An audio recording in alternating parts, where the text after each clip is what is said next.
Passionnés de voile et de course au large, bonjour et bienvenue dans ce nouvel épisode d'Actu Large, l'émission où je vous résume l'actualité de la course au large tous les mercredis à 18 h. Aujourd'hui, dans un premier temps, on va parler de Sodebo, qui n'est pas en stand-by pour l'instant pour le record du trophée Jules Verne, mais qui le sera. Donc on sait qu'il va quand même faire un stand-by cet hiver, mais pas tout de suite à cause de l'avarie qu'il a eu. Dans un deuxième temps, on va parler du trophée MAP qui s'est couru la semaine dernière, donc en mini 50. Dans un troisième temps, on va parler de Sébastien Destremo qui a eu très chaud. Il a failli avoir que 32 bateaux sur le Vendée Globe. On va en parler. Dans un quatrième temps, on va parler de la CIC, le CIC, qui devient partenaire de la Route du Rhum. Yes, super bonne nouvelle. Et dans un cinquième temps, on va parler de M101, le trimaran de François Gabard qui a été révélé. Et puis du coup, c'est parti.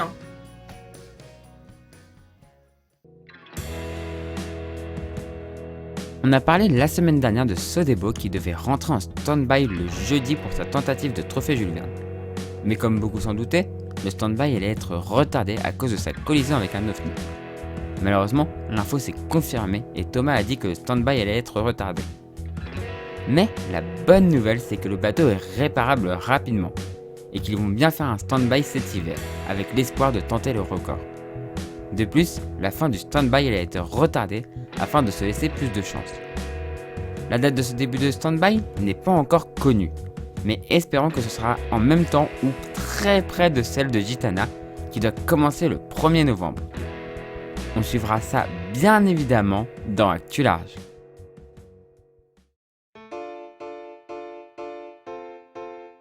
C'est à une course surtout de vitesse qu'on a assisté sur ce trophée MAP. Le parcours était bien celui que je vous ai présenté la semaine dernière, mais celui-ci n'a pas offert de grands choix stratégiques. Seuls des décalages plus ou moins grands étaient possibles, car il y a eu peu de changements d'amure, tout du moins en tête, parce que derrière le vent devenait moins favorable et obligeait les retardataires à plus manœuvrer. Le seul moment vraiment compliqué pour les premiers était le retour vers Douarnenez après le passage de la base d'Ulysse. Certains bateaux sont restés scotchés et ont vu les autres les doubler. Au final, chez les protos, c'est Fabio Musolini sur le 945 qui s'impose largement après une course très bien menée. Il est suivi par Arnaud Biston sur le 551 et Nolwenn Pebelier sur le 787. Le dernier proto est Irina Kracheva sur le 433. Chez les séries, c'est Hugo Picard sur le 1014 qui s'impose avec une très belle avance, après avoir fait une magnifique remontée, notamment sur le 979, puis s'être envolé sur la partie entre la base d'Ulysse et Douarnenez. Franchement, c'était magnifique. Il est suivi par Léo Debiès sur le 966 et enfin Lennart Burk qui ferme le podium sur le 943. Le dernier est Christian Fiou sur le 659. Il y aura eu 4 abandons sur cette course, 3 en série et 1 en proto. C'était la dernière course des minis de la côte atlantique pour cette année. Le programme des minis maintenant va être de continuer à naviguer pour s'entraîner et faire un chantier d'optimisation et de fiabilisation en vue du programme de l'année prochaine avec en point d'orgue la Mini Transat. On leur souhaite bon courage et on les retrouvera dans leur course de l'année prochaine dans Actu Large.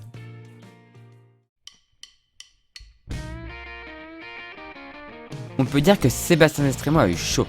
En effet, à la veille de l'ouverture du village, il n'était pas encore sûr de pouvoir partir sur le Vendée Globe. Il n'avait pas le certificat de jauge IMOCA car il n'avait pas réussi à faire ses 5 heures à 5 nœuds au moteur à cause d'une batterie défectueuse sur son moteur électrique. L'info fuitait déjà dans la nuit de jeudi à vendredi, et ce qui s'y disait était très pessimiste. Heureusement, Sébastien a eu une dérogation pour réaliser son test avec une nouvelle batterie le vendredi. Il avait jusqu'à minuit pour le faire, et c'est dans la journée qu'il a reçu sa nouvelle batterie pour passer le test. Ce test, il l'a passé avec succès dans la soirée. Il y aura donc bien 33 bateaux au départ du Vendée Globe. Et donc je voudrais finir ce sujet par un petit coup de gueule. Et ouais, si vous aimez pas m'entendre gueuler, je suis désolé. Mais si vous aimez ça, tant mieux pour vous, hein.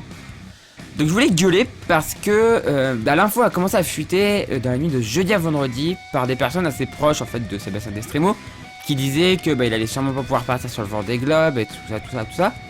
Et ça semblait quand même très, comme je vous dis, ça semblait vraiment très pessimiste quoi. Je pensais vraiment que voilà, c'était fini pour lui et tout ça. Et quand l'info est vraiment sortie, donc dans la journée, ça a été publié sur un groupe Facebook de fans du Vendée Globe. Et là, j'ai vu des commentaires, comment dire voilà. Mais attention, je vais gueuler.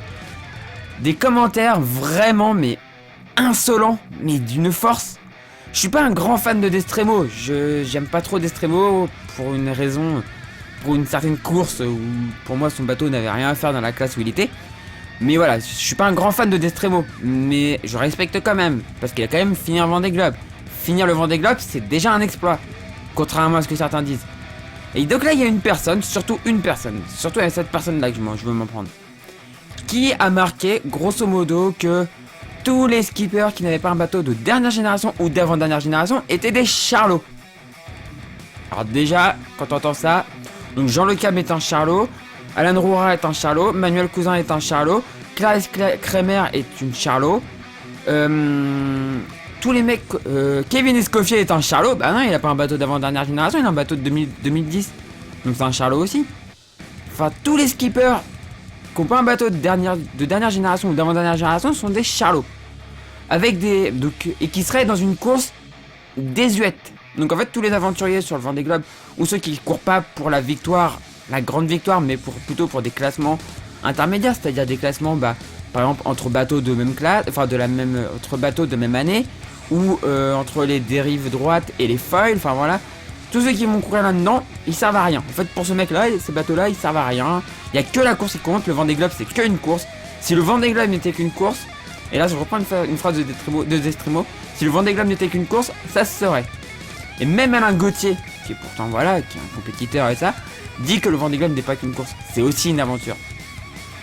Et donc dire que le Vendée Globe n'est qu'une course, qu'il faut interdire les aventuriers, qu'il faut juste laisser les quelques bateaux, donc ceux du Vendée Globe 2016-2017 et ceux du Vendée Globe 2020, bah je suis désolé mais non. Déjà là, au prochain il y aura une limite d'âge qui sera les bateaux du Vendée Globe 2018-2009. Les bateaux d'avant ne seront plus acceptés, ce qui est dommage d'ailleurs je trouve. Ils auraient dû faire plutôt une classe vintage, avec une course vintage en fait, un Vendée Globe vintage, comme ça se fait un peu sur les classes 40, ça aurait pu être rigolo quoi. Mais là non, du coup on interdit ces bateaux là. Bon après ça permet toujours de rentrer dans le Vendée Globe avec un budget relativement faible, parce que les bateaux de 2008-2009 commencent à plus valoir grand chose. Donc c'est plutôt cool encore, mais faut pas dire, enfin non, c'est pas des charlots. Alors après je comprends un truc sur Destremo, c'est qu'on me dit oui il a sa deuxième dérogation cette année. C'est pas faux. Par contre là je suis d'accord là-dessus, c'est que Destremo a quand même beaucoup de chance et il doit quand même être relativement apprécié par. Enfin ce qui se dit c'est qu'il a un petit peu pleuré, enfin pas pleuré mais il a un petit peu poussé pour avoir sa dérogation parce que bah voilà. Il est quand même à sa deuxième dérogation, il a vu une dérogation pour finir, enfin pour pouvoir faire cette dérogation, faire sa qualification. Qui en fait il l'a fait en 2 fois au lieu de la faire en 1 fois. Et donc du coup là c'était sa deuxième dérogation. Mais bon. Et certains, j'ai aussi lu des commentaires par lesquels Sébastien Destremo aurait piqué la place de quelqu'un. Alors juste pour vous rappeler, normalement il y avait je crois 35 places sur le Vendée Globe ou 34. Et il y aura combien de partants? 33. Donc il restait encore de la place, un petit peu. Il restait encore des petites places. Donc il a piqué la place à personne. Et si on me dit qu'il a pris les sponsors à quelqu'un d'autre, excusez-moi, mais les sponsors ils vont avec qui ils veulent. C'est-à-dire qu'ils ont envie d'aller avec un aventurier, ils vont aller avec un aventurier. Ils vont pas aller avec n'importe qui. Et c'est aussi par rapport à l'argent qu'ils ont. Et je crois que en plus Sébastien Destremo a vraiment pas beaucoup de budget, donc dire qu'il a volé la place à quelqu'un, franchement, voilà. Donc, je voulais dire à ceux qui critiquent les gens, les skippers, déjà finir un Vendée Globe c'est déjà un exploit, contrairement à ce que vous dites. Et de plus, vous dites ouais, il faudrait qu'ils fassent ça hors course, dans leur coin. Mais l'avantage d'être sur un Vendée Globe, c'est que déjà pour trouver des budgets c'est plus simple, parce que c'est une course reconnue. Et en plus niveau sécurité, la sécurité est assurée parce qu'il y a plusieurs bateaux autour de vous. Il y a une organisation. Donc non, au contraire. Niveau sécurité c'est carrément mieux que les mecs qui veulent faire un tour du monde sans escale. Bon ils aillent sur le Vendée Globe, c'est vachement bien. C'est super cool. Et dire oui il faut qu'il aille faire à l'envers, s'il a pas envie de le faire à l'envers, il le fait à l'envers. Enfin il y a un moment, Non, je suis pas d'accord avec le fait qu'on dise que ils ont pas le droit d'être là. Si, ils ont le droit d'être là. Le Vendée Globe est une course aventure. Voilà. Je crois que vous devez en avoir un peu marre de m'entendre gueuler. Donc, on va continuer par la suite.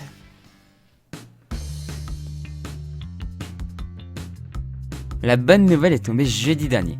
Le CIC, qui était déjà partenaire de The Transat, va devenir partenaire de la Route du Rhum pour les 2 prochaines éditions. C'est une très bonne nouvelle pour cette course que j'affectionne beaucoup, car cela la pérennise et permet aux organisateurs de faire les choses bien. On suivra bien évidemment cette course dans Actu Large, et je peux déjà vous dire que je serai à Saint-Malo la semaine avant le départ pour encourager les marins et surtout mon ami Wilfried sur Critère 8.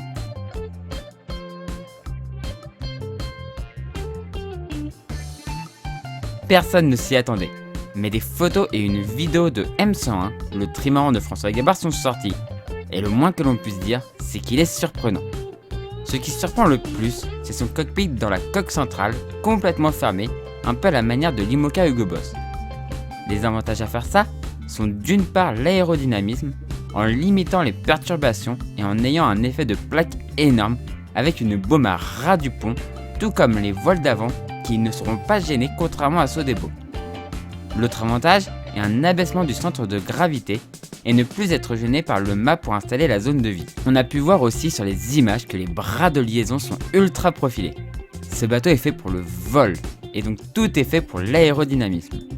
Même la barre d'écoute est légèrement abaissée en son centre pour ne pas faire d'obstacle à l'air. Les appendices, que sont la dérive, les foils et les safrans, n'ont pas encore été révélés et le seront sûrement à la mise à l'eau, car c'est le nerf de la guerre pour ces bateaux neufs. M101 est un bateau qui me rend très curieux.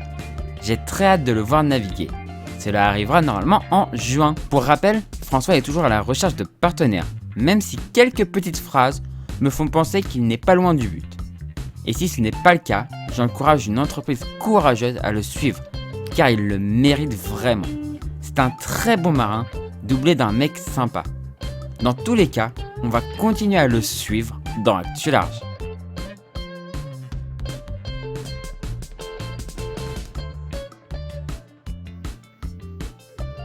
Voilà, on arrive à la fin de cette Actu Large. J'espère qu'il vous a plu.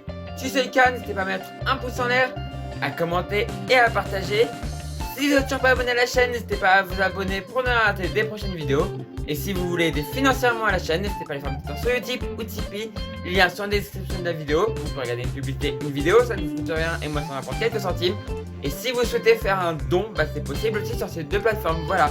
Et du coup, moi je vous dis à la prochaine pour la prochaine vidéo sur la chaîne Toria. Et du coup, ciao tout le monde, ciao ciao ciao. Et puis comme d'habitude, je vous laisse avec Charles. Ciao.